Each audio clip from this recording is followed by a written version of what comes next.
So we looked at New Orleans and figured out what were the things that people remember of those locations, and the landmarks, the points of interest, the culture, and we wanted to bring that to our version of it, but we didn't want to be confined to the real lay of the land, and we wanted to be able to bring things that make games exciting. So the thing about making 1968 authentic for New Bordeaux is not just what happened in 1968, but everything that preceded 1968. For example, when you're listening to the radio, you're hearing everything from the 1960s, the 1950s, the 1940s. The same can be said for the architecture of the world as well.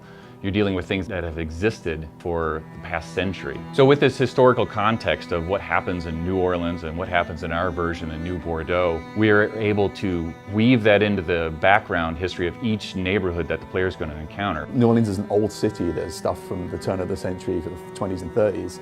You know, that's scattered around and people may not be aware of all of that stuff. We structure the city in a way that has you going out into these areas that are very, very unique, but then always in the flow of the game is driving you back through things that are more familiar and more accessible to the new player. What we're trying to do with the city is present this facade of this is